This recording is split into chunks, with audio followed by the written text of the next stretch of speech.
Velkommen til Kanal 10 kveld. Både i kveld og i morgen kveld skal du få fra Disippel 2026, som ble avholdt forrige helg i misjonssalen i Oslo. Det Stiftelsen MorFarBarn, Foreningen for Bibel og Bekjennelse og Verdialliansen som står bak Disippel 2026 som arrangeres årlig. Og det går under titelen Disippelskap i en kjønnsforvirret tid. Dette året så var det barns rettigheter og hva som skjer med barn når de ikke kjenner til sin biologiske mor og far, hvilke skader det kan påføre, som hovedtema. Og hovedtaler som var invitert inn Katy Faust, grunnlegger og leder av bevegelsen Them Before Us. Du skal både i kveld og i morgen kveld få begge hennes taler. I tillegg skal du få noen intervjuer vi gjorde der, og du skal også få utdrag av de andres, eller korte utdrag fra noen av de andre som var med på konferansen. Men jeg vil bare si til deg, alle foredragene, alle innleggene vil du få i sin helhet senere på Kanal 10. Men i kveld og i morgen kveld så det da Katy Faust sitt budskap som hovedtema, og så får du et lite innblikk i de andre som var der. Så vi setter over til misjonssalen. Ikke minst i skoleverket blant barn og unge. Øyvind Benestad, leder for Stiftelsen MorFarBarn, forteller hvorfor denne konferansen ble arrangert. Men det som også helt sikkert, det jo at disippelskap, det et veldig vakkert ord etter mine begreper. Det et ord som innbefatter nesten alt som har med det kristne livet å gjøre. Det det å følge Jesus, som var hans kall til sine første disipler, og som han kaller oss til. Følge ham som den gode hyrde, holde seg så nær til Herren at vi hører ham også når han hvisker til oss. Og det å være lydhør overfor ordet og lydig, som faktisk noe av det første Paulus skriver i første kapittel av Romerbrevet, og det siste kapittel i Romerbrevet, så noe av de første og siste versene, det handler om troens lydighet. Og det en del av disippelskapet. Men det privilegiet, å da ha denne relasjonen til en levende Jesus, det det som kristen tro. Det ikke å være en religion, eller ritualer, eller regler. Det ikke det som essensen i en kristen tro. Nei, det relasjonen med Jesus. Følge ham som den gode hyrde og være i hans følge sammen med mange andre. Det et utrolig privilegium. Og den siste setningen da, sannheten skal gjøre dere fri. Det jo noe vi ofte siterer, jeg hører det i hvert fall rett som det og det kjempeviktig, og da det jo veldig viktig å være klar over, ja, men hvilken sannhet? For vi lever jo i en utrolig relativistisk tid, hvor du har din sannhet, jeg har min sannhet, og hvis du sier at noe sant for alle, da du både fordømmende, og du masse skjellsord, fordi du må jo la alle få leve som de vil og mene som de vil, for alle jo Gud i sitt eget liv. Det som barn og unge nå får høre at du må bygge din egen identitet. Du kan frigjøre det fra alle normer, fra alt dine foreldre sier, fra alt som tradisjoner, for du må finne hvem du Og derfor det ikke sannheten som frigjør, men det friheten som gjør deg sann. Den grenseløse friheten. De snur den setningen på hodet. Det ikke sannheten som gjør meg fri, men det friheten som gjør sann, som gjør deg sann. Derfor må du bare finne ut hvem du Og det egentlig det hva du føler. Det jo det går på. Og mange av disse tingene, frihet med sannhet, disippelskap, med kjønnsforvirring, alle disse tingene får vi høre om i løpet av disse dagene. Og ikke minst så vil mange av oss komme med mye mer kunnskap hjem igjen når det gjelder barneperspektivet. Og det, jeg tror kan uttrykke veldig flott også det som vi stilt overfor. Det allerede for snart 400 år siden så sa Blaise Pascal, sannheten så tilslørt i vår tid, og løgnene så utbredt, at vi må elske sannheten for å kjenne den. Og det et veldig godt sitat som jeg føler utrolig relevant for vår tid også. Det enda mer enn bare det Jesus sier faktisk, da skal vi få kjenne sannheten. Og det jo helt sant, men det også et snakk om at å kjenne den sannheten, det også å kjenne kjærlighetens opphav. Det å kjenne Jesus som sier, jeg veien, sannheten og livet. Det å elske Jesus, å elske sannheten. Og derfor så det også et aspekt som jeg håper veldig mange av oss, kanskje alle, kan få noe dyptgående igjen for i løpet av disse par dagene, det er at vi elsker sannheten som vi tror på. Ikke bare Jesus selv, men også hans budskap. For da vil vi stå i en helt annen situasjon. Og som en avslutning på min lille innledning, så er det 4 stikkord jeg tror dere vil få mye påfyll, ikke bare tror, men jeg vet at dere vil få mye påfyll i løpet av disse foredragene og disse 2 dagene. Det ene, det går på, altså det er 4 sannheter, normer, søyler. Det er 2 kjønn, det er T-en. Det skal ikke jeg snakke mer om nå, det får vi høre mer om i løpet av disse dagene. Det er ekteskapet som et samliv mellom en mann og en kvinne. Det er mor-far-barn-relasjonens unike betydning, at barn har rett på sin egen mor og far. Og så er det parforhold. Vi tror ikke på polyamorøse forhold eller på polygami. Og det blir altså TEMP, temp. Det er ikke så vanskelig å huske. Da har du allerede et rammeverk. Du har 4 søyler, du har knagger, du har en disposisjon for din tanke og for din tro. Og når du snakker med folk, snakker med barn og barnebarn, kan bruke de 4 ordene, som jeg håper alle vi tar med oss herfra når vi drar hjem igjen i morgen. Og at temp er et veldig enkelt pedagogisk lite grep for å hjelpe oss selv og hjelpe andre til å skjønne hva vi sier ja til. Vi bør ikke si så mye om hva vi sier nei til, men vi sier ja til disse tingene. Og da utelukker vi selvfølgelig det motsatte. Øyvind Benestad har vært sentral i dette arbeidet i flere år. Og noen har mer enn andre lagt merke til hvilken betydning han har hatt. En av dem er foredragsholder Daniel Sæbjørnsen. Så må jeg også si, Øyvind, du er der bak, men jeg kjenner sånn hjertefølt takknemlighet til deg, Øyvind. Jeg husker første gang jeg møtte deg, det husker ikke du. Jeg tror jeg gikk i 9. klasse, 14 år gammel i Kristkirken i Bergen, og så kommer det en mann og snakker om seksualitet og sier at det er som en ild i peisen. Og så har jo jeg fått veldig kjeft i vårt land de senere årene, blant annet på grunn av at jeg brukte den metaforen, men jeg har lyst til å si at det var Øyvind Benestad sin skyld. Så jeg må si, Øyvind, jeg er utrolig takknemlig for at du har vært villig til å være en stemme for sannhet i denne tiden her.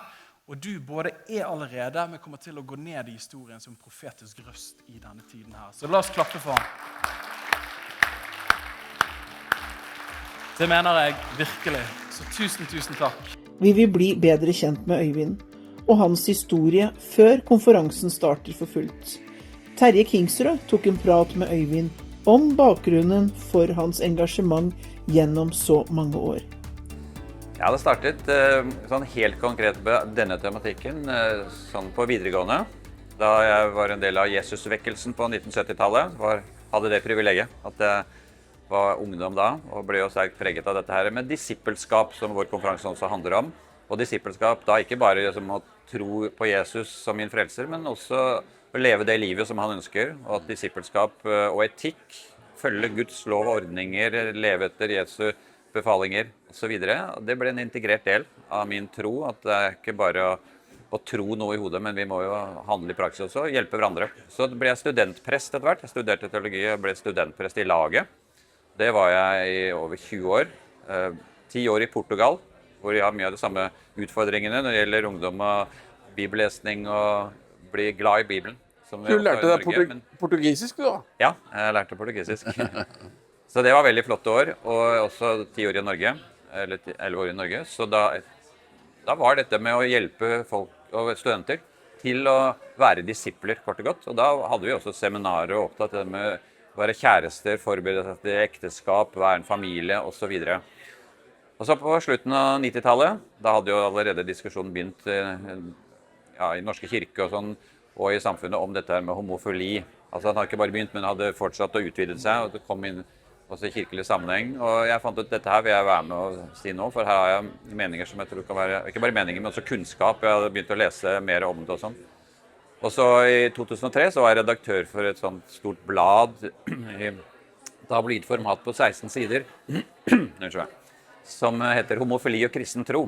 Da jobbet jeg veldig mye med tematikken i året før, og vi fikk laget et blad, en redaksjonskomité. Jeg var den som dro det der til slutt, og så ble det publisert i 120 000 eksemplarer, spredt over hele Norge. Da fikk jeg som min ilddåp når det gjelder media, fikk jeg masse erfaring da. Jeg ble invitert debattprogrammer og til radio og TV og aviser og forskjellig, og jeg begynte å skrive artikler og sånn. Så da var jeg liksom kommet på banen offentlig, og så i 2005 så ble det jo snakk i noen partier om at de ville innføre en kjønnsnøytral ekteskapslov. Det var det ingen som hadde hørt om, kjønnsnøytral ekteskapslov, hva er det for noe? Men da var det 3 partier som ville ha det opp på landsmøtene sine sånn i mars-april i 2005. Og da fikk jeg et veldig konkret kall av Herren. Øyvind, du er mann, du starte en gruppe, en aksjonsgruppe for å informere både partier, men også kristne og publikum, altså hele befolkningen så langt som mulig med våre ressurser, skrive artikler og sende e-poster og være på Stortinget og drive ut lobbyvirksomhet. Hva er det egentlig det innebærer å innføre en ny forståelse av ekteskapet? Så det gjorde vi veldig aktivt da. Jeg tok fri fra jobben litt over et halvt år, og fikk en del støttespillere, og etter hvert fikk økonomi til å gjøre mye. Så da laget vi masse forskjellige etter hvert brosjyrer, og vi sendte ut tusenvis av e-poster til alle på Stortinget, og skrev masse artikler. Men det skjedde jo det i 2008 da var det gått 3 år, at Stortinget vedtok en ny lov om ekteskapet, hvor ekteskapet nå og fortsetter jo å være det, en institusjon for 2 menn, 2 kvinner eller mann og kvinne. Og det innebærer jo blant annet at barn mister jo retten til sin egen mor eller far, for 2 av samme kjønn får aldri barn sammen. De mister enten far eller mor. Og i tillegg så sier en sånn forståelse også at kjønn er irrelevant. Kjønn kan du bytte ut med hverandre, spiller ingen rolle. Men var det sånn at du fikk interesse for dette temaet allerede, jeg holdt på å si tenårene, eller ble det mer bevisst etter hvert at du... Ja, det ble mer bevisst etter hvert da jeg begynte å studere, og ikke minst ble ansatt som studentprest, og fikk ansvar for å bidra inn i studenters liv med undervisning og med seminarer, og legge til rette for bibelglede og bibelbruk. Så ble disippelskapstanken enda sterkere. Jeg hadde hatt den hele tiden, men da var det mer på egne vegne, mens da fikk jeg jo enda mer klart for meg at dette her er noe vi må ta opp. Vi kan ikke bare la det være noe som media og andre meningsmotstandere skal ha enerett på. Vi må jo snakke mer om det. Og jeg var ikke alene. Det er ikke sånn at jeg drev med dette her alene. Men jeg søkte opp andre. Så jeg var jo, ja, det hører jo med også fortellingen her, som også er absolutt relevant. Og det er at i 1996 så var jeg leder av en sånn aksjon som het Verd å vente på. Så da var jeg ansatt i laget som studentprest. Og da er det en aksjon som var rettet mot kristen ungdom, og at det seksuelle samliv hører hjemme i ekteskapet, og vi hadde en del temabrosjyrer for å hjelpe unge mennesker til å skjønne hva Bibelen sier, og hva som er det beste, det som er Guds design for familie, og for seksualitet, for kjæresteforhold og så videre. Så da også fikk jeg en del medieoppmerksomhet som gjorde at jeg skjønte at det er ikke så farlig. Det er interessant, og det er givende, og det er veldig meningsfullt, og det har jeg hatt som opplevelse nå i disse snart 30 årene siden en Verd å vente på-kampanjen, at dette er noe som jeg synes er verdt å være med på. Men hva er det som formet selve synet ditt? Var det Bibelen som formet synet ditt? Hvordan du så det? Eller er det også annen, skal vi si, informasjon? Ja, altså det er jo et godt spørsmål, for det var jo absolutt Bibelen som var utgangspunktet mitt. Det er derfor jeg er kristen, men samtidig så at det er jo masse allmenne argumenter som taler i vår favør, og som vi hadde som slagord helt fra første dag i MorFarBarn, som vi fant navnet på veldig tidlig da vi startet i 2005, og allerede etter noen dager så vidt at det skal vi hete. Så får jeg samlet noen venner i Kristiansand da, hvor jeg bodde på den tiden og fortsatt bor. Og da var det at det er Bibelen, det er biologien, og det er barnet. De 3 bene, de forklarer det meste av hva dette handler om, og der er både den kristne tro og allmenne argumenter, og biologien er på vår side. Så jeg både brukte Bibelen selvfølgelig, men også mye lesning av litteratur om disse spørsmålene, og så at også folk som ikke er kristne kan være med på mye av dette her. Men vi satte det inn, da jeg var studentprest, i en kristen sammenheng, men da vi startet MorFarBarn, så var det jo å prøve å nå politikere, og prøve å nå befolkningen generelt, og også kristne. Og da var det veldig mye allmenne argumenter vi brukte. Men de siste årene så har det vært veldig mye basert på å støtte kristne i deres overbevisning om at dette er en alvorlig og viktig sak. Og ikke bare da med seksualitet, men også med kjønn, som jo er det som har vært de siste årene, ikke sant? Med at barn skal kunne velge hvilket kjønn de vil være. Det er helt absurd, for det går ikke an å velge. Du kan velge kjønnsuttrykk, som du ønsker å framstille deg, men du kan aldri velge ditt biologiske kjønn. Så det all den der manipuleringen med språket, og den der bevisste språkforvirringen som de skaper for at folk skal bli usikre, og så falle ned kanskje på en sånn helt relativistisk måte at ja, men det finnes jo ikke noe sannhet der. Hver enkelt kan bestemme selv, som ikke sann. Selv om argumentasjonen din skulle være opplagt, så fikk du skikkelig motstand. Ja. Det var altså overrasket motstand da, og var det noe som overrasket deg i disse, hva skal vi kalle det, konfrontasjoner eller i diskusjonene? Nei, i grunnen ikke, for jeg visste jo det allerede på forhånd, at dette noe som vil være krevende. Fordi det mange meningsmotstandere som har sterke meninger, og de bruker ofte hersketeknikker og maktspråk. Og allerede etter 2-3 måneder, da vi startet opp med MorFarBarn, så fikk jeg høre fra en politiker i Kristiansand som satt på Stortinget, ble intervjuet av VG. Vi spurte, hva tenker du om Øyvind Benestad som har startet og skal prøve å bevare ekteskapet for mann og kvinne? Ja, han jo en ekstremist. Han ikke noe vits å høre på. Så det var allerede bare etter noen få måneder. Men hvordan tok du det da? Nei, det bare preller av. For jeg var jo godt forberedt etter å ha vært redaktør for det bladet jeg nevnte, Homofili og kristentro. Og det ligger faktisk ute på nettet fortsatt under homofili.com, som jeg kjøpte som nettsted veldig tidlig. Ja. Og der ligger det i PDF. Det veldig mye bra artikler der. Så vi har vurdert å kanskje gi det ut om igjen litt oppdatert når det gjelder kilder og dokumentasjon.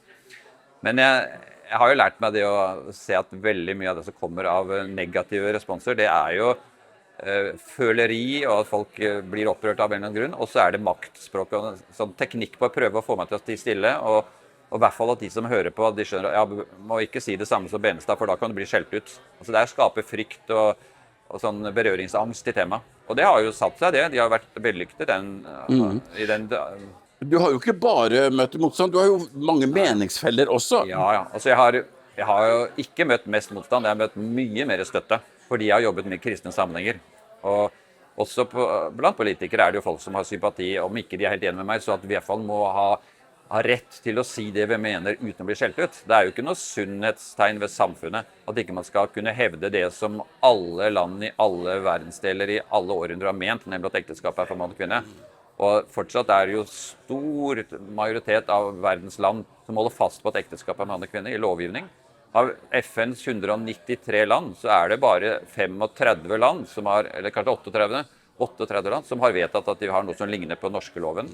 Så over 150 land har jo bevart ekteskapet for mann og kvinne, og ingen av dem bryter noe rettigheter eller konvensjoner eller noe som helst, avtaler internasjonale. Ingen kan anklage dem for noe, for det har jo både den europeiske menneskerettighetsdomstol, og ifølge FNs menneskerettserklæring alt, så det helt ålreit å definere ekteskapet som mann og kvinne. Årets første taler på konferansen var Eirik Stenhoff, presentert som en ettertraktet foredragsholder i katolske sammenheng. I dette programmet skal du bli bedre kjent med personen Eirik Stenhoff. Senere blir hans foredrag sendt i sin helhet. Du klar over at du har beveget deg inn på et utrolig minefeltområde? Jeg godt klar over det. Jeg sitter her og det slår meg litt, for vi sitter i misjonssalen i Oslo, og trikken går forbi utenfor, og vi midt i Oslo-gryta, som vi kaller det. Og det noe paradoksalt og noe litt sånn spesielt ved å snakke om de tingene vi gjør midt i den urbane sivilisasjonen som Oslo, sant? Fordi vi lever i en tid som så på så mange måter avviser det budskapet som formidles her fra scenen, og som jeg også bidrar til å formidle, forhåpentlig på en klok måte. Men det noe virkelig slående ved kontrastene, og det det som slår meg aller mest i det jeg sitter her, og i det jeg står på scenen og taler.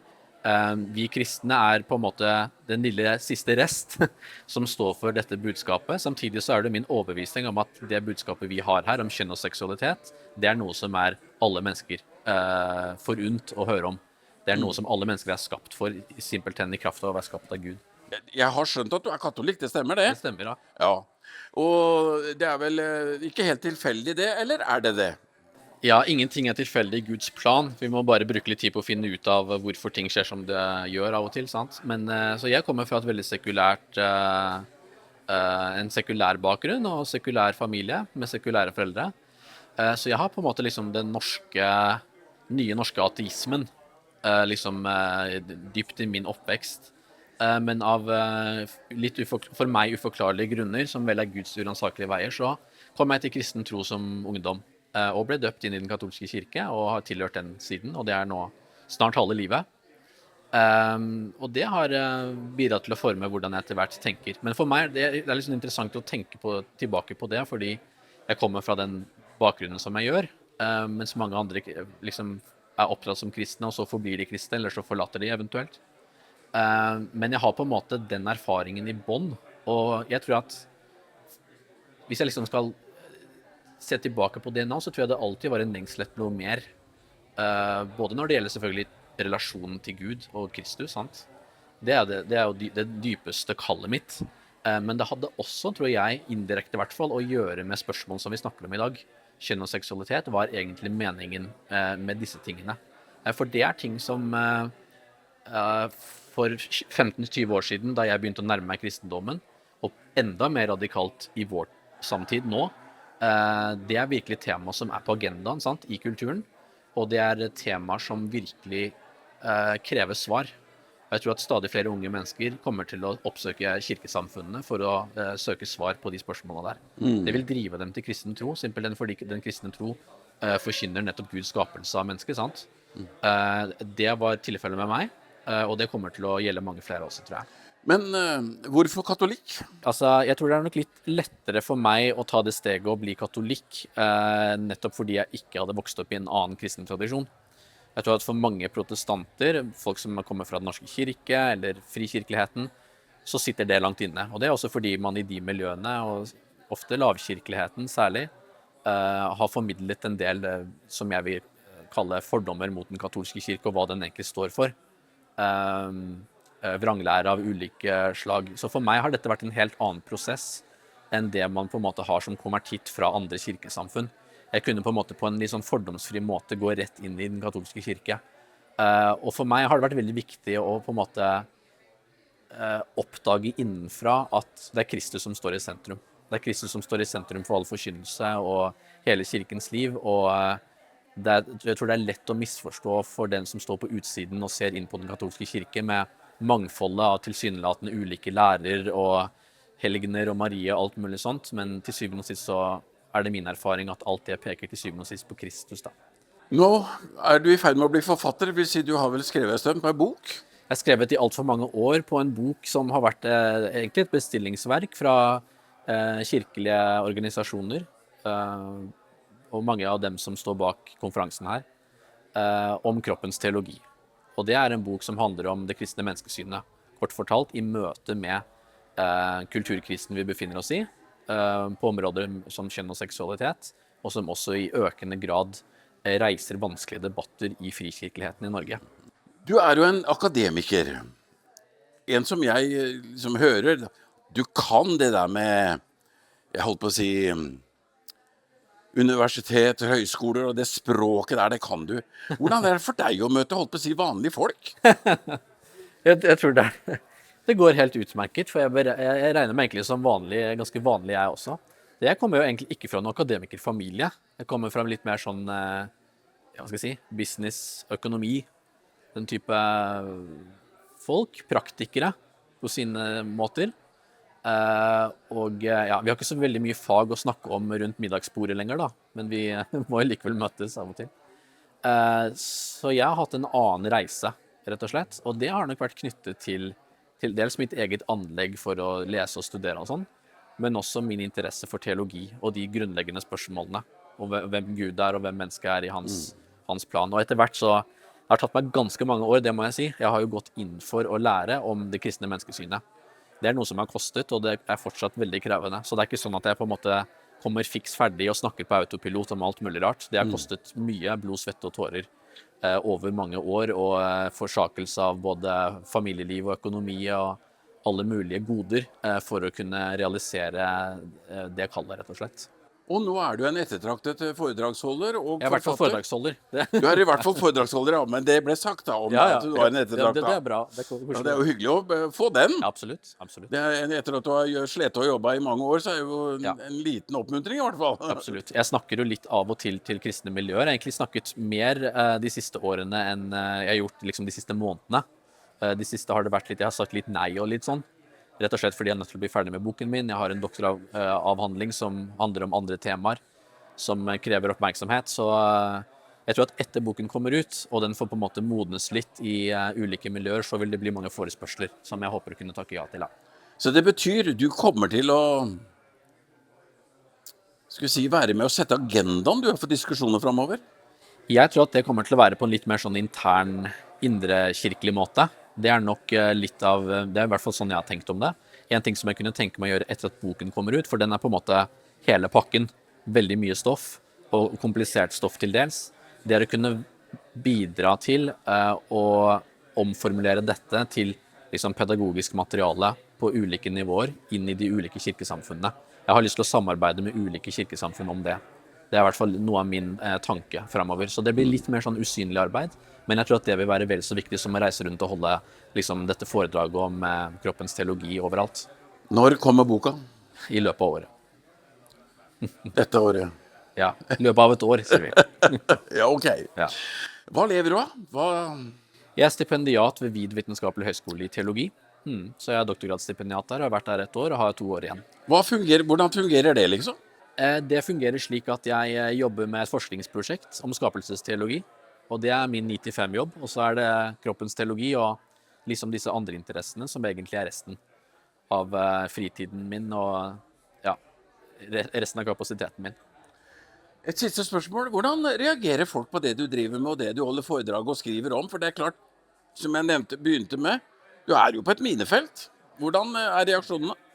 Altså, jeg har gjort det så lenge, og har vel etter hvert fått en sånn bekjentskapskrets som blir litt sånn stadig mer, vet ikke, holdt på å si ensrettet. Jeg er på en måte, jeg er nok litt grann i en boble. Jeg er blitt så vant til å snakke og skrive om dette her, og mine venner er også mine støttespillere i det arbeidet stort sett. Det er klart at jeg kommer fra en familie som er veldig sekulær, og som kanskje vil ha andre syn, særlig på dette med homofili eller alle mulige ting som jeg snakker om. Men vi går liksom aldri i den diskusjonen noe særlig. Og det har litt å gjøre med at det er familie og det er litt sårbart og sånn. Men jeg tror at stort sett så er jeg i kristne miljøer hvor folk er nok så enige om disse tingene. Men jeg kommer fra en sekulær bakgrunn og har tatt den debatten før med mange mennesker, da, for å si det sånn. Så hvis det må til, så er jeg på en måte også forberedt til å gjøre det. Jeg ønsker deg lykke til, ja, og Guds velsignelse med på veien. Det kan vel være greit? Takk. Trenger det.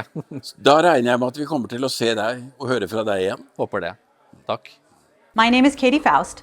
I'm the founder and president of Them Before Us, a global movement that seeks to defend children's fundamental natural right to their mother and father. I started this organization because I didn't see anybody else speaking up on behalf of children when it came to matters of marriage, divorce, IVF, sperm and egg donation, surrogacy, parenthood laws, who goes on a birth certificate, rising cohabitation rates, the normalization of polyamory and open marriages. All of those conversations are obsessively focused on what adults want. And it's always children who pay the price. They can't speak for themselves. They can't present at conferences. They don't do interviews, and they don't vote. It's up to me, and it's up to you to defend them.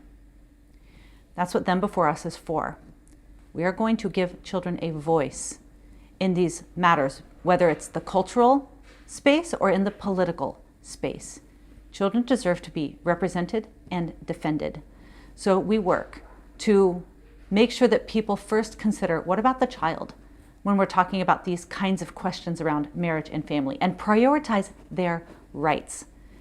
That takes a lot of clarity on exactly how children are made to pay when we get these questions wrong.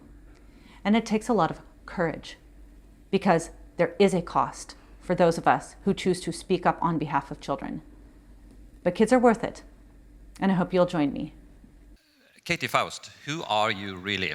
Who are you? Many people here don't know anything about you. Just in some few words. Yeah. Thank you for having me. It's a joy to be with you. My name is Katy. I am a mother of 4. My children are 16, 18, 20, and 22, and they're wonderful. If you're at the age where you can have children, have more than you think. They're better than you know, especially as they get older. It only gets better. My husband has been a pastor for 25 years. And he's still in ministry. He's no longer the pastor of our church, but he's still doing full-time ministry. So we have been pastoring and shepherding people for close to 30 years together. About 15 years ago, I got very angry because when we were debating gay marriage in the United States, that whole conversation focused obsessively on what the adults wanted. Their feelings, their identity, their sadness, their backstories, and the children and who they are and what they needed was ignored. And so I started writing anonymously about why children need their own mother and father and why marriage policy should conform to those fundamental child needs. And that led me to found a nonprofit in 2018 defending children's right to their mother and father in any topic that has to do with marriage or family. So now I'm the founder and president of Them Before Us. The book is here, that looks at everything through the lens of putting children's rights before adult desires. What do you think, or what do you want the people here, the participants in this conference, to bring with them back home when you have had your talks and when you have participated in this conference? What do you hope really they would stay with them? You must be fearless defenders of children. And you must understand that that is going to cost you socially, and that is an acceptable cost. That you have to prioritize justice for children above some of your relationships. And that's an appropriate trade-off, but children are worth it. What is Them Before Us, your organization, in practical terms? What are you doing? What are we not doing is a good question. But generally, our activities can fall into two different categories. We want to change hearts, and we want to change laws. We need to do both. We need to make the case in the culture for why children need, deserve, benefit from, and have a right to their own mother and father. But we also want children to have representation when it comes to legislation or court cases that are adjudicating their relationship and their standing in the family. So if I do my job today, and if I do my job in front of a legislature or with an influencer, or if we're writing a letter to a committee member who's considering a certain bill, I will do my job if I am accurately representing the rights and the interests of children in front of you today. That's what I hope to do. And that's what we try to do in everything at Them Before Us, is bring the child's perspective to all these different topics. And Them Before Us has now extended to some other countries. You are global in your thinking, aren't you? Yeah, well, the nice thing about children is they're the same in North Dakota as they are in Norway. They all come from a man and woman. They all get their biological identity from that man and woman. They all are developmentally advantaged when they're raised by that man and that woman. They're all the most likely to be safe and loved when they are in the home of that man and that woman. The realities of children don't change, whether or not you're in Europe or America or Africa or Asia. Children are the same everywhere. So the talking points, the stories, and the studies that we'd use at Them Before Us can be easily translated anywhere and just as meaningful and just as powerful. So we want to make sure that our resources, the book, the website, our talking points are available for South Koreans and South Africans, because children are under assault everywhere in the world, and the child-centric perspective is what we need to defend them. Here in Norway, we have many people interested in the things that you are working with, but how do you mobilize people abroad, outside the United States? Do you have any national groups anywhere, or is it the book, or is it the website, or what are you doing in that practice? We have found that the ideas of prioritizing children and defending their rights helps people understand how all these different issues go together. We don't need one response for rising rates of cohabitation and a different way of thinking about commercial surrogacy and another way of talking about marriage. They're all the same issue. It's either, are you recognizing, protecting, and defending the rights of children? Or are you ignoring those rights and children are victimized? So there is a power in the argument that we have found is really all that we need. And then you already have good people all across the world that know the importance of marriage and family. And then if possible, if needed, we can just facilitate what they're already doing. People like Oyvind, who have been doing this for more than 2 decades, who's already tried in so many ways to plant his flag on the truth of the importance of mothers and fathers raising their children together. And if we can simply help him do better at what he's already doing, then we win.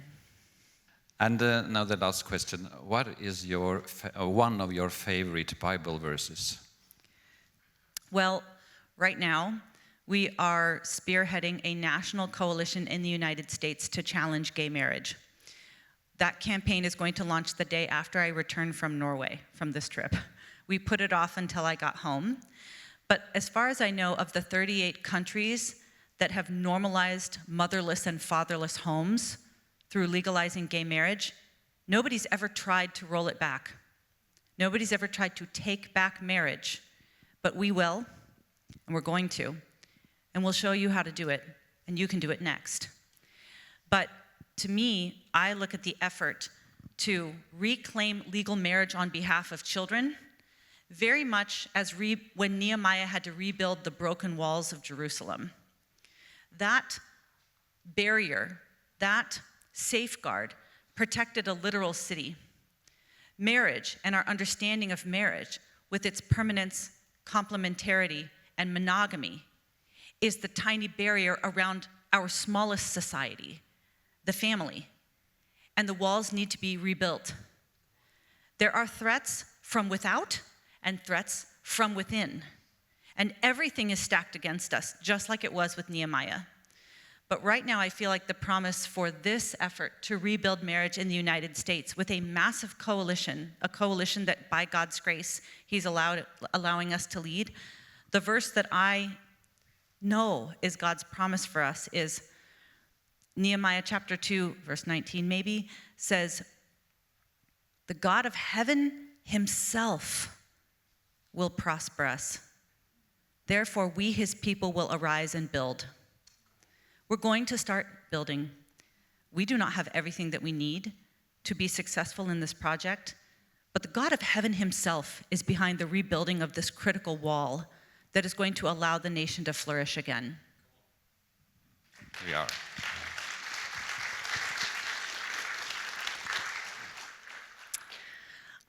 I can walk back and forth, right? No problem? Great. So we're going to be doing 2 different talks from me while I'm here. The first one is going to be children's rights. What is the message we need to be giving about the rights of children? What are the things that we need to be saying? How do we need to say them? And what matters in all these different areas?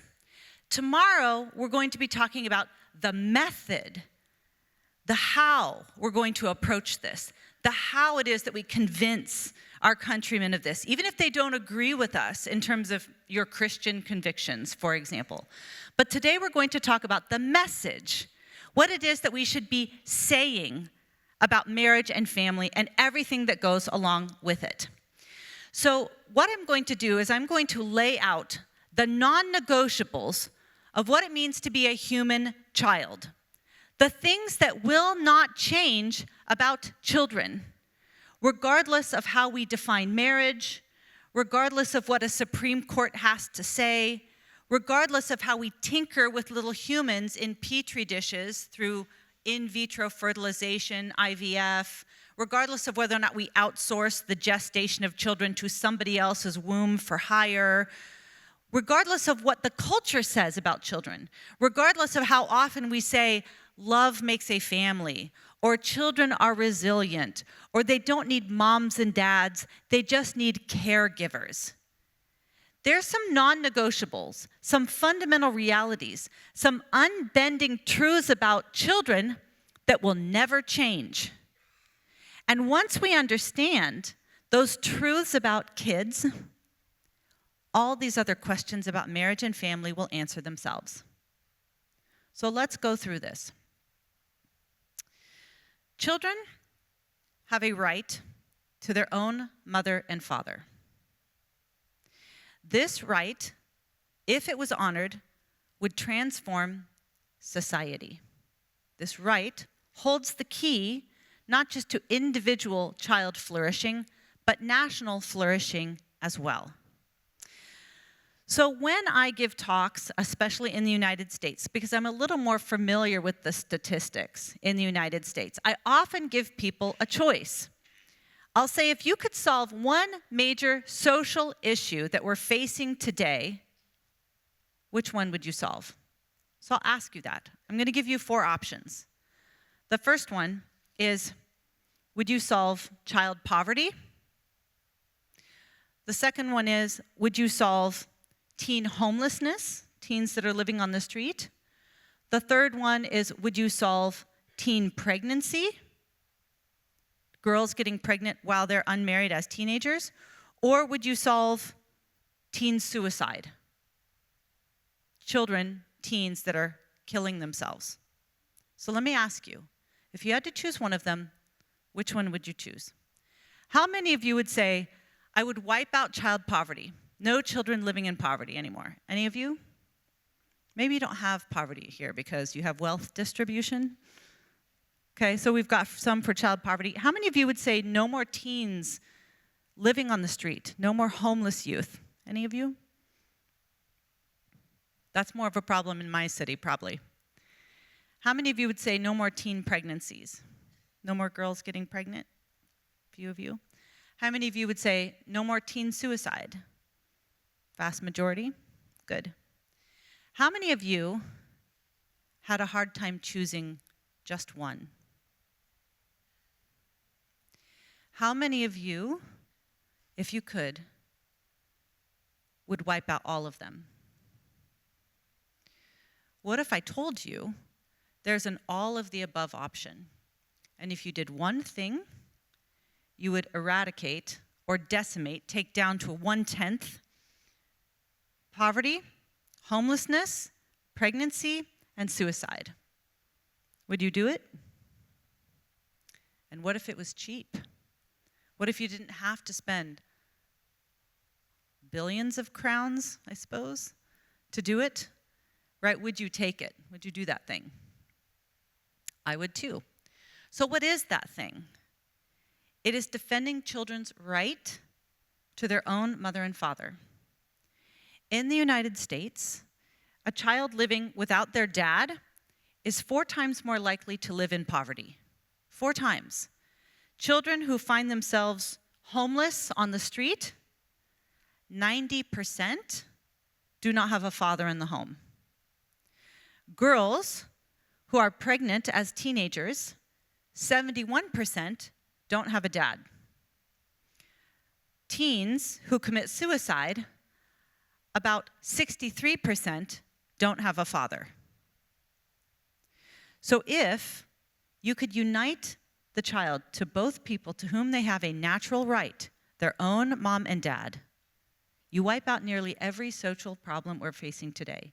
Add to that behavioral issues, high school dropout rates, high incarceration rates, substance abuse and addiction problems. All of them have something in common. They are overpopulated with children who have lost their mother or father. So if we want to solve the biggest social justice problems for children, we secure individual justice for children at the family level.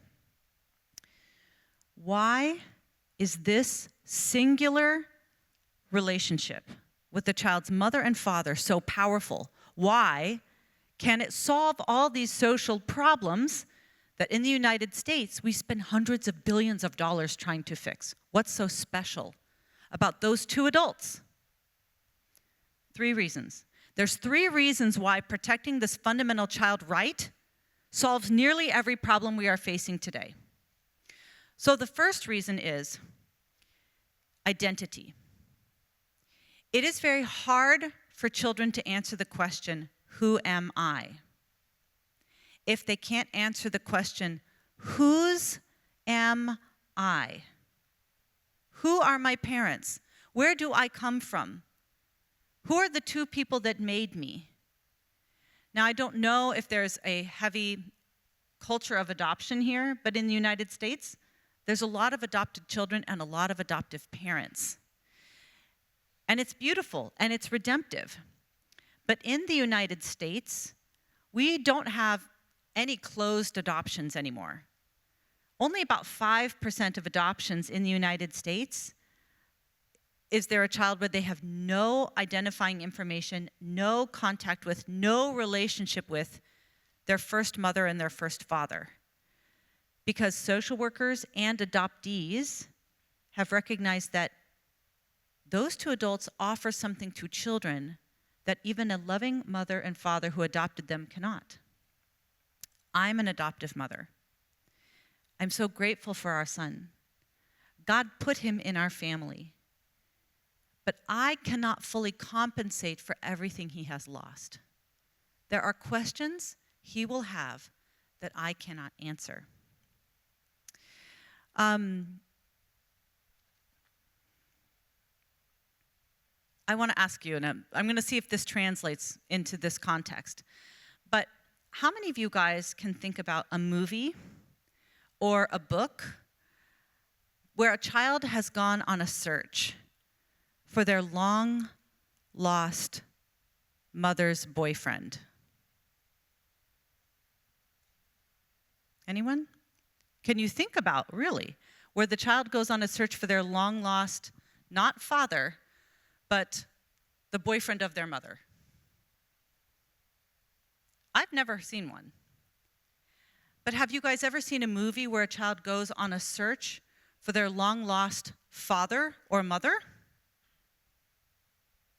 What are some of them? Like, yell it out. What's a movie or a book you've read where a child goes on a search? And you can say it in Norwegian. Maybe I won't understand, but the other people will. What is it? What are they? What are they? Oh, October Baby. I saw that. That was great. What else? Yeah.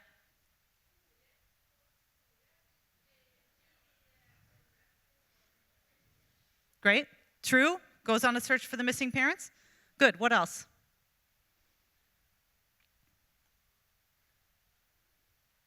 You guys watch many American movies over here? No? You really don't? Guardians of the Galaxy 2, anybody?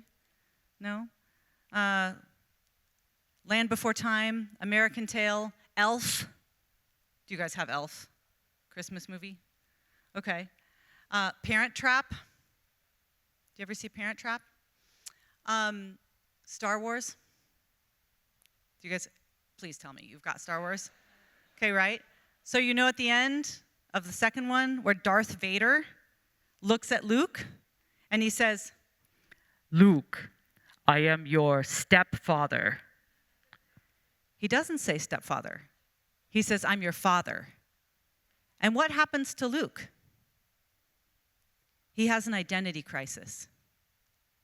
Because he understands, if that's my father, what does that say about me? There's something about the identity of our parents that tells us something about ourselves. So when we are raised by the 2 people responsible for our existence, it helps children answer the question, who am I?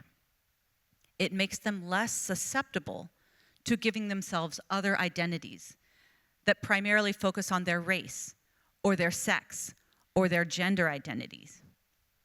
Children who don't have a relationship with their mother or father and access to the durable, transcendent connection to their history are vulnerable to adopt other unstable identities. So number 1, children benefit from their own mother and father because only those 2 adults can tell them who they are. Number 2, children are most likely to be safe and loved when they're made by the two people responsible for their existence.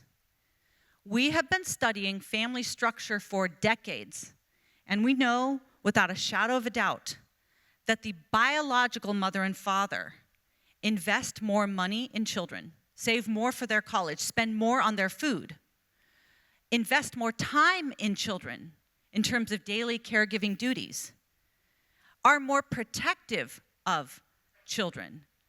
If a child is living in the home with an unrelated adult, even if they're not being abused, those children are more likely to suffer accidental death because the unrelated adults are not paying as much attention to them. And third, a biological parent is the most protective of children. There are biological parents that abuse children. They are a fraction of other family structures. I often will have audiences Google the words, and if you've got a phone and if your English is great, you can do this too. In English, I don't think it works in Norwegian. In English, Google the words mother's boyfriend. Yeah, seriously, get your phones out, Google in English, mother's boyfriend. Because if it's true that kids don't need biological parents, they just need stable adults. If it's true that if the adults are happy, the kids will be happy, they don't need biological parents, they just need happy parents. If it's true that kids don't need their mother and father, they just need a mother figure and a father figure, then children who are being raised by their mother and her live-in boyfriend should be doing great. The child has two parents, the adults are happy, they have a mother and a father figure. Did any of you Google the words mother's boyfriend in English?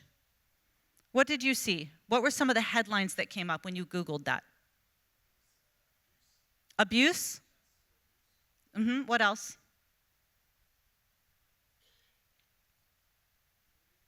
What's that? Oh, a movie called Mom's Boyfriend. Different search engine happening over here. Any others that you pulled up? What was it? It ruined my relationship with my mother. Good. Anything else? Child abuse by my mother's boyfriend. In English, you will see the most terrible returns for tens of thousands of pages. And it will be populated with headlines like mother's boyfriend tortures 3-year-old. Mother's boyfriend kills 2-year-old. Mother's boyfriend tapes and abuses and sexually assaults teen daughter. Unrelated adults in the home always increase risk of abuse and neglect. And an unrelated man in the home, left to care for the child himself, is statistically the most dangerous person in a child's life. If you want children to be safe and loved, we must insist, whenever possible, that children are raised by their own married mother and father. There are heroic stepfathers and loving stepmothers, and individually, sometimes those marriages can be redemptive. But on a population-wide level, you will never be able to swap in an unrelated adult and swap out a biological parent without drastically increasing the likelihood that children are neglected and abused. So that's the second reason why this right to a child's own mother and father exempts children from all these social ills that we talked about at the beginning. The third reason why defending children's right to the two people who made them is so important is because if children are raised by those two adults, they will get the perfect gender balance in the home 100% of the time. Children don't just need parents. They don't just need caregivers. They need a man and a woman raising them. Those two adults do different but complementary things when it comes to child rearing. So what are those things? Let me ask you a question. Raise your hand if you've ever seen a baby thrown up in the air. Look around. Keep your hands up. Look at all the people who have seen babies thrown up in the air. Keep your hands up. Now, I want you to keep your hand up if the person throwing the baby was a woman. We've got 2 baby throwers in the back. Generally, women don't throw babies. Men throw babies. Men in Norway throw babies, and men in Nigeria throw babies. Everywhere you go across the globe, men are throwing their children in the air. Women usually do not throw their children. Women wear their children. They strap them onto their bodies. They carry them around all day. They want them as close as possible. And this is probably the best way to, it's the most emblematic understanding of the difference between what mothers give to children and what fathers give to children.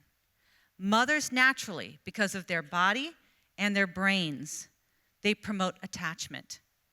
They encourage security. They're always concerned about the immediate emotional well-being of the babies and their children. Fathers promote separation. Fathers encourage adventure. Fathers challenge the child to take on new risks. Which of those lessons does a child need most? Both. Right now, there is 2 men that have acquired twins through surrogacy. And they're documenting the life of these babies on TikTok. And it is the saddest thing I've ever seen. These 2 children, they're twins, they're probably about 2 years old now. Every video that they have shared of these babies, from the time when they were 3 months, to their first birthday party, to when they're taking their first trip with all of their different nannies, the children are unresponsive. They don't smile. Even when they're tickled, the kids will have a reaction, but there's no connection. The child very clearly has an anemic attachment, a weak attachment. Why? They didn't have a female parent. Mothers promote attachment. And in those first 3 years, there's no way, especially to swap in a man and have him function like a mother.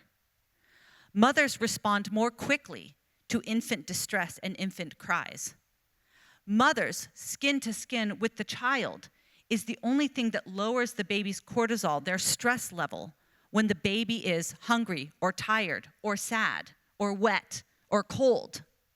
Men don't do that in the same way.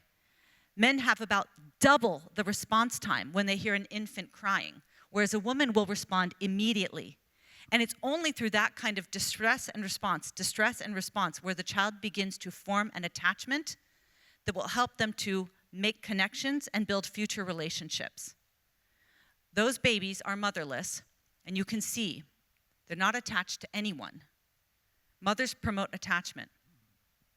Children who grow up without their father, however, are at very high risk of being susceptible to not taking any kinds of challenge or risk.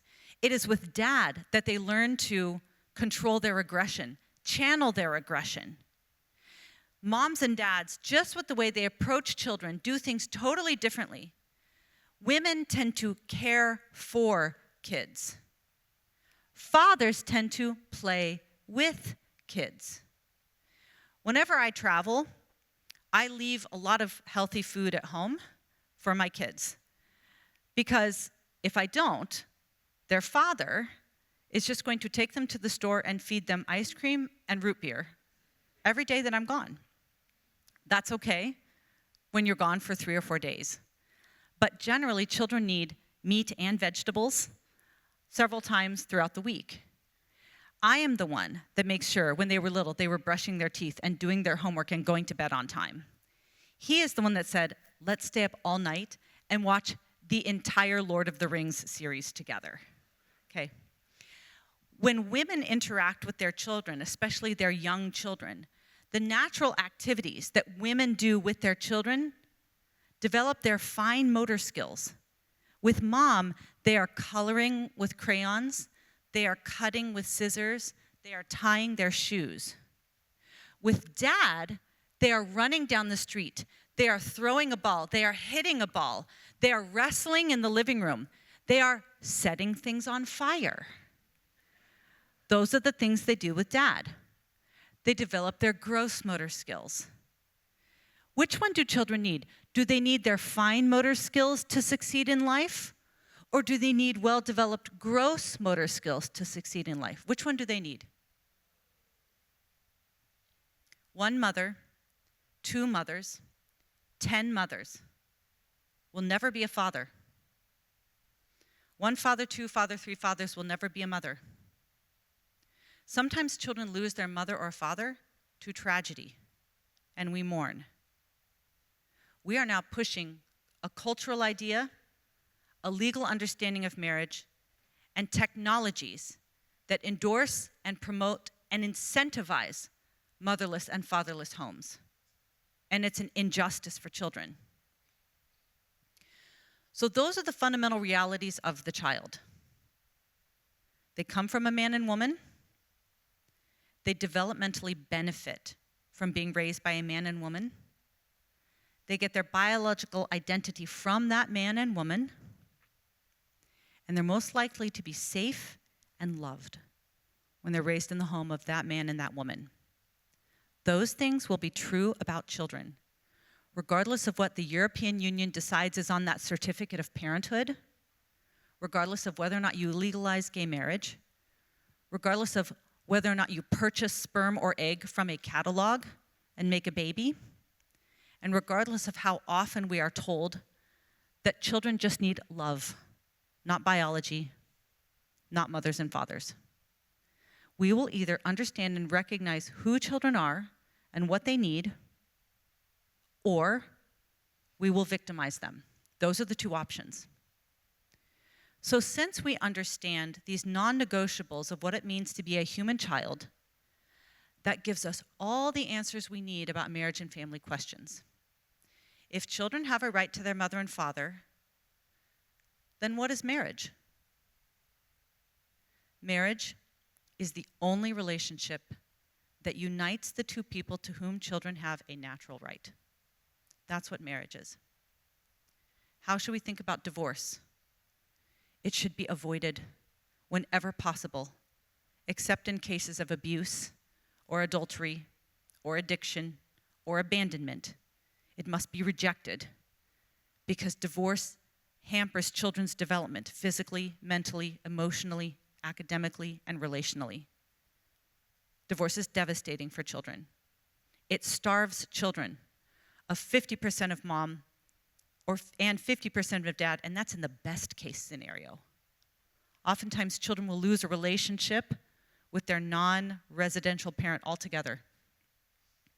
What should we think about same-sex parenting? It always forces a child to lose a mother or father. It always starves them of half of their biological identity, if not all of it. It's always living with an unrelated adult who elevates risk of abuse and neglect. Same-sex parenting is always a violation of the rights of the child. What should we think about sperm and egg donation? Well, sperm and egg donation is always victimizing children at the moment of conception. We're always denying them half of their biological identity. We're denying them one parent who's statistically going to be the most connected to, invested in, and protective of them. And very often those children go home to a house where there's no mother or no father, or there might be an unrelated adult who doesn't have the same level of connectedness and protectiveness of them. Nobody, single, married, heterosexual or homosexual, fertile or infertile, should ever be allowed to purchase a child's mother or father from a catalog and victimize them at the moment of conception.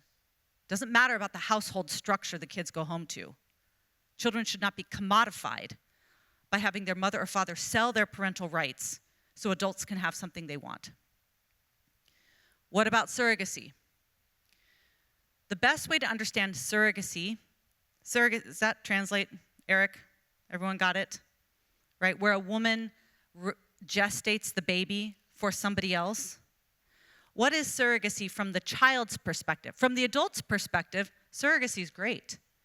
The people taking the baby home are happy. The woman in America who makes $60,000 or $70,000 for renting out her womb might be happy. The woman who sold her egg and got $8,000 or $10,000, she's probably happy. If you look at it from the adult's perspective, surrogacy is awesome.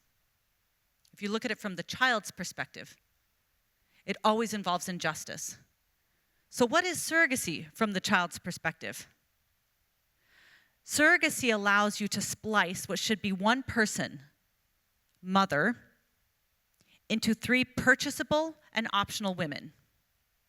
The genetic mother, who contributes her egg, the birth mother, that develops that critical foundational bond with the baby, that sets them up for future attachment. And the third is the social mother, the woman who is there every day, wearing the baby around the house, responding to the infant cries, kissing the boo-boos, honing the fine motor skills. Surrogacy says, which of these 3 women do you not need? Do you just want to lose the birth mother? And is the baby going to go home with their own genetic parents and have a mother in the home?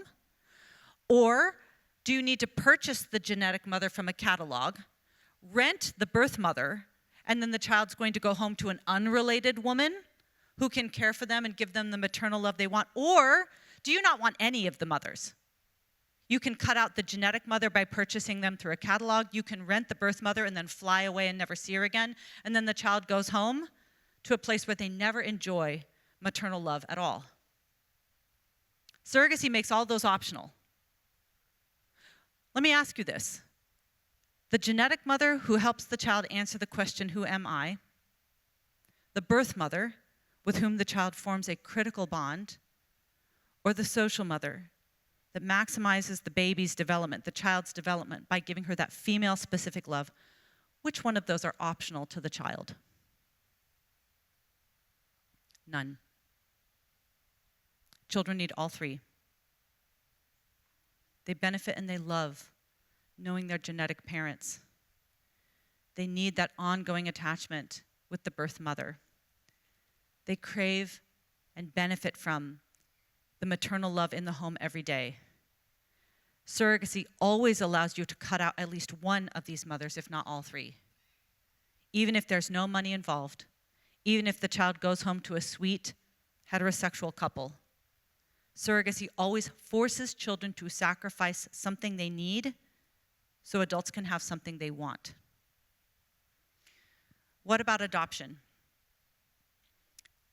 Unlike the world of big fertility, where we are designing children in a petri dish and outsourcing gestation to usually poor brown women so that wealthy white foreigners can have the baby that they want, adoption is different. In the world of big fertility, children have to lose their rights so adults can have what they want. Not just their right to their mother and father, but in IVF, the vast majority of children created in a laboratory will never be born alive. Our best estimate is maybe 2 to 3% of IVF babies are going to make it to the other side of the womb. About 90% will never even be implanted. They won't even be given a chance at life. They will be screened out of existence because they have a genetic abnormality. They will be graded A, B, C, and D, and the C and D children will be donated to research. The A and B children, some of them will be frozen forever, some might be implanted. Many of them will die during the freeze or die during the thaw or die during the transfer.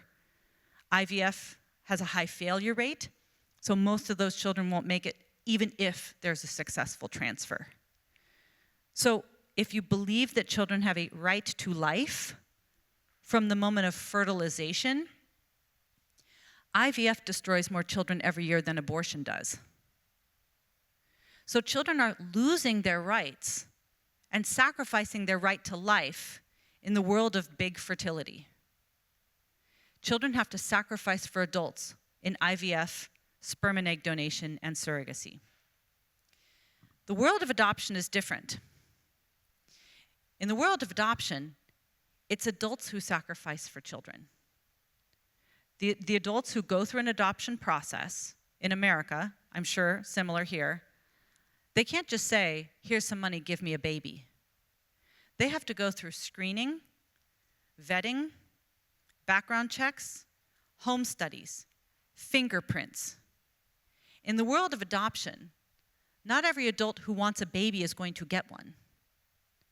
It's adults who are sacrificing for children so that children's needs can be met. In the world of big fertility, the adult is the client.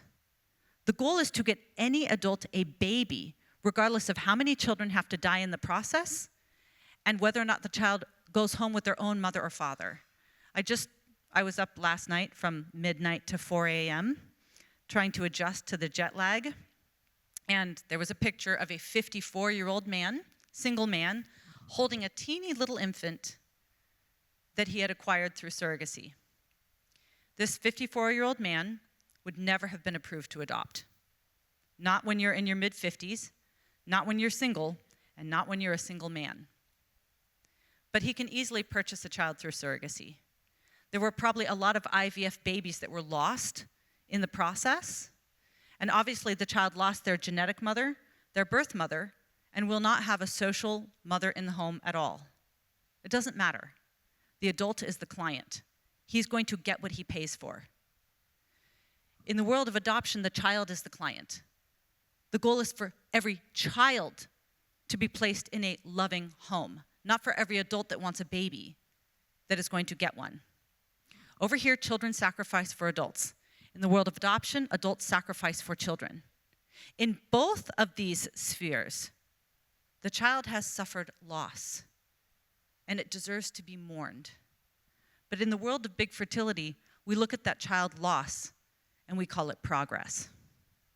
In the world of adoption, we look at that loss and we say, a just society is going to mend that loss by placing the child with a mother and father to do whatever we can to redeem what the child has lost. Cohabitation. If children have a right to their own mother and father, what do we think about cohabitation? We recognize that it is nothing like marriage. Not at all. Cohabiting relationships last on average about 18 months. About as long as that in-love feeling, that chemical high lasts. Cohabiting relationships are inherently unstable. They break up at high rates, and then very often those parents will recouple with new adults. So even if the child starts out life with their own mother and father in the home, if they're unmarried, within about 18 months, most of those kids are going to be living with new adults because mom and dad have split up, and now there's unrelated adults in the home, sometimes with new children being born, sometimes new children being brought in, and then often those relationships breaking down. And every new adult that enters the child's life is a higher risk to kids. So do you see that you really don't need to have a different response or a different answer for all these different marriage and family questions? You just need one thing. Recognizing that children have a right to their own mother and father. It's simple and hard. Simple in the sense that it's just one template you can lay over the top of any marriage or family question. Is this reinforcing a child's right to their mother and father? Or is it disregarding a child's right to their mother and father? And you will get the right answer each time, but it will cost you. Because what it means is you can't turn a blind eye to your friends who are divorcing when there's no abuse taking place. Usually it's just one adult that thinks, this chapter of my life is over, or I've fallen in love with somebody else, or I actually have now discovered my true identity, and this is the life I actually want to live. Now, you look at that and you say, okay, but I just want to let you know that that struggle that you have, that reason you want to leave the marriage, if you do, that means that your son is about 40% more likely to be involved in crime. Your daughter is about 50% more likely to become a teen mother. And either of your children are 35 to 55% more likely to die an early death. Are you okay with that? It means that if you have a friend who experiences same-sex attraction, and they say, I really feel called to be a dad, or I really want to be a mom, you can say, you would be an incredible father, but you will never be a mother. And children need their mothers. So you can either have what you want, or a child can have their rights defended. You have to choose. And it means if you have a friend, a woman who's 40, single, would be an amazing mom, but she has never found Mr. Right. And she says, my biological clock is ticking. My chance to have children is almost over. I haven't gotten married yet. I'm going to go have a baby on my own. You say, your longing to be a biological mother cannot come at the expense of a child's right to their biological father. Their rights are more important than your wants. So this is a simple message that helps us see clearly, but it is costly because that means that you have to prioritize child defense over your social acceptance. But I think the reason why we are where we are today, and where are we today? We're in the place where children are functional accessories for adults. In the United States, we're in a place where children are commodities to be awarded to any adult with the money and means to acquire them. It means that children are being cut and pasted into any and every adult relationship, whether or not it's good for them. How did we get here? It is because most of us, and I'm including myself, did not want to risk our relationships to tell the truth. We would rather maintain our relationships and have low conflict with our family or our friends who disagree than tell the truth about children. We have prioritized our own comfort over justice for children. So we have to choose, because I am offering you a pathway for child advocacy, both when it comes to national policy in Norway and as it relates to speaking up for the children who could be victimized in your own social circle. But it's going to cost you. You will be hated. You will be unfriended. You will be ridiculed. People will call you terrible names. You might lose some relationships. So you have to decide, is it worth it? Is justice for children worth it? Is the individual health of children worth it? And therefore, is the thriving of your own nation worth it? That's the power of putting children's rights first, but it means that it is going to come at a cost to you. But the only alternative is for it to cost children everything. And that's the decision before you. Thank you. Til slutt skal vi innom David Sæbjørnsen, som holder foredraget «Frihet og disippelskap i en grenseløs tid». Vi hører et utdrag av hans foredrag. Nye utdrag og hele foredraget vil komme ved senere anledning. Men etter hvert så har vi også Jean-Paul Sartre, eksistensialisten, som sier, parafrisert i sin bok Existentialism is a Humanism, så sier han helt enkelt, finnes Gud, kan jeg ikke være fri. Med andre ord, dette i de store drag, og det mange flere fasetter som tilhører denne plausibilitetsstrukturen som vi befinner oss i. Men det mange tenkere som har gjort noe med luftkvaliteten som du og meg lever i, uten at vi aner det. Jeg kommer jo fra Åsane bydel i Bergen, som by the way, den fineste bydelen i Bergen. Og vi kjent for særlig to ting. Det IKEA, og så det E39, og snart en megakirke som heter Persen Åsane. Men det kom en og spurte en som bodde langs en motorvei, så sa han, blir du påvirket av å bo langs denne motorveien her? Og så sa han, nei. litt sånn er det med oss evangelikale, men også protestantiske, katolske kristne, at vi tenker at Jesus spør om jeg er tøff nok, og det er jeg. Men vi er preget av vårt kulturelle øyeblikk, som også har blitt påpekt tidligere i dag. Et annet eksempel som kanskje er nærliggende for meg som tidligere ungdomsleder, er at du sover på et gutterom, og så våkner du om morgenen, og så tenker du, for en ny herlig dag. Og så går du ut og gjør noe, pusser dine tenner, kommer tilbake til rommet, men så klarer ikke du å gå inn i rommet, for det er en vegg av stank som ikke tillater deg, for luftkvaliteten er så dårlig. Der var det ikke alle som lo gjenkjennende. Men dere menn vet hva jeg snakker om. Hva er greien der? Av og til må du ut av luftkvaliteten du lever i for å forstå at han faktisk ikke er så sunn og frisk som du tror han egentlig var. Dette er det øyeblikket vi befinner oss i, og da er spørsmålet, hvordan kan vi tenke kristent i møte med dette? Hvordan kan vi tenke kristent i møte med dette her? Og jeg må si at Issakars sønner er noen av mine store forbilder. Første krønikebok 1232 så står det så vakkert at Issakars sønner både kjente tidene, men de forstod de, slik at de visste hva Israel måtte gjøre.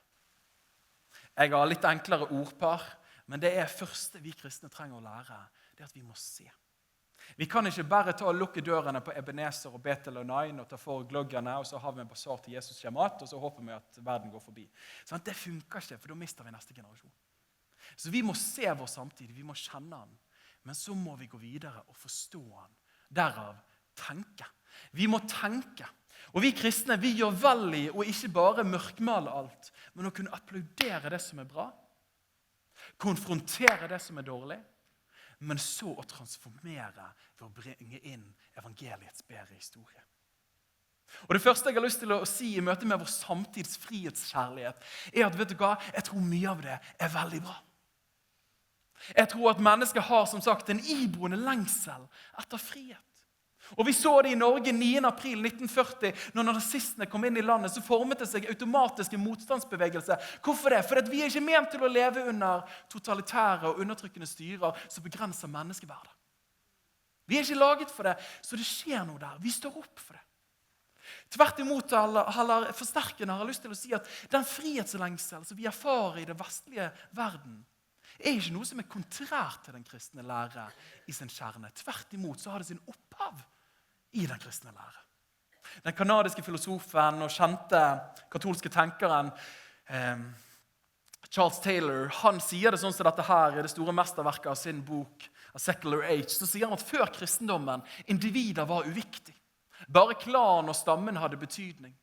Et menneskes valg er ubetydelig, siden alt uansett er forutbestemt. Følelser og erfaringer bør ikke utforskes, bare overvinnes. Men så kommer da etter kristendommen, alle individer er viktige, har verdighet og fortjener min hjelp og respekt. Et menneskes valg har betydning, og vi er ansvarlig for våre handlinger. Ser du kontrasten der? Er du klar over at den første frihetsbevegelsen i verden, slik som vi høster gode frukter av i dag, kommer direkte av evangeliets lære? Jeg kjenner jeg blir lettere begeistret, mine venner. Og bare tenker på de skriftstedene som det finnes mange av i Bibelen. Men for så høyt har Gud elsket verden at han ga sin enbårne for at hver familie, for at hver stamme, nei, for at hver den som tror på han ikke skal gå fortapt med det evige liv. Ettersom enhver har fått en nådegave. Hva er det som skjer her? Framfor Gud skal da et hvert slektstre, nei, enhver av oss avlegge regnskap for seg selv. Hva er det Bibelen gjør her? Løfter opp enkeltmennesket. Løfter opp at du og meg, som jeg sier til tenåren når jeg preker for dem, se på fingrene dine, se på fingeravtrykkene dine. Det finnes bare du som har et sånt fingeravtrykk. Tror du det er tilfeldig? Nei. På grunn av at Gud hadde deg i sin tanke, kunstferdig knyttet deg sammen i mors liv. Før en eneste en av dine dager var kommet, var de allerede skrevet ned i hans bok. Han kjenner deg, fordi at han vil deg. Er ikke det fantastisk? Vi har en utrolig god historie, så dette kan vi bekrefte, mine venner. Men sånn som det er med mange kristne sannheter i vår samtid, så begynner det litt grann som en viskelek av og til. Jeg lekte viskeleken med barna mine i går. Jeg sa noe forholdsvis oppegående. Det siste som kom ut var bæsj. Så det kan bevege seg fort. Men sånn er det også i vår samtid. Og det var Chesterton som sa at vår samtid egentlig i store og hele preget av kristne verdier som har gått amok. Det løsrevet fra sitt fundament, og det intensivert på en slik måte at du tar en hel sannhet og gjør det til en halvsannhet, og da ender du opp med en usannhet. Og i vår samtid så ønsker vi da å ha de kristne fruktene, men ikke de kristne røttene. Faktum er at kutter du røttene, så vil du over tid få råtne frukter. Og du må faktisk ikke bo i Hardanger for å forstå det. I morgen kveld kommer del 2 med flere utdrag fra konferansen Disippelskap i en kjønnsforvirret tid.